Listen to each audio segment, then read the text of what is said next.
Hello friends, welcome to my channel. In this video I am going to discuss Thomas Babington Macaulay, or simply you can call him Lord Macaulay, right? His introduction and writing style, because he is included in your syllabus and you will be studying his essay Minute on Indian Education, right? To understand that essay you must understand his writing style. So begin with a brief introduction of Macaulay, Lord Macaulay, right? His full name Thomas Babington Macaulay, right? So Lord or Baron Macaulay, right? He was born on 25 October 1800 and Rothley Temple, Leicestershire, England, and he was died on 28 December 1859, right, in London. And he was English writer, politician, essayist, poet, historian, right, and also best known for his work History of England, published in 5 volumes, and his work which covered the period of 1688 to 1702. And apart from that, he was the most modest and religious of men.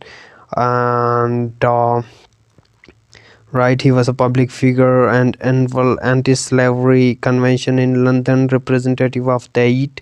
And apart from this, he was representative of parliament, right, and began his speeches carefully imposed and probably committed to memory.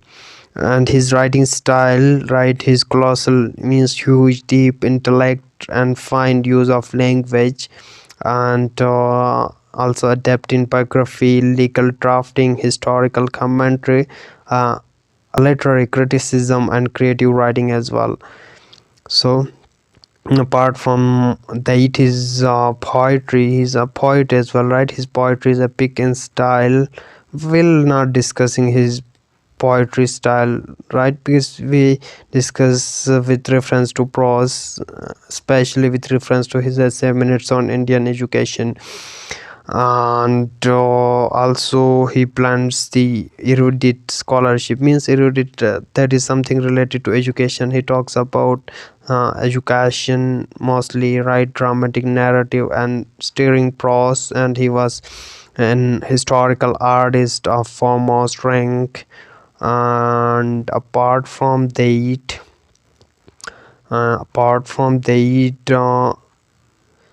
right, very few men in the House of Commons represent. He was a representative in the House of Commons, right, and he will surpass him in the power of making an eloquent speech, right. He was good at rhetorics, making speeches, right. And this Minute on Indian Education is his proposal will discuss in detail, right. And he was also a statesman, and he had confirmed his remarkable talents to politics. And in his work we see socioeconomics and politics as well. And Macaulay was representative of popular sentiments and prejudices of the common Englishmen of the first half of 19th century, but his popularity was based mainly on the energy and capacity of his mind and eloquence, rhetorics, and his amazing leadership and speech skills. And the chief quality which makes Macaulay distinct from the other prose writers of his period is the variety and brilliance of details in his writings. And though he may be more extravagant and profuse in his variety of details, right. And he also criticize the literature of subcontinent in his essay in Minutes on Indian Education, right. And he writes that a single shelf of European library is more than the literature produced by the whole subcontinent. So his work is satirical, right, satire on society, especially on Indian education system as well. So this is about Macaulay, and in the next video we'll discuss his essay minutes on Indian education. Thank you for watching.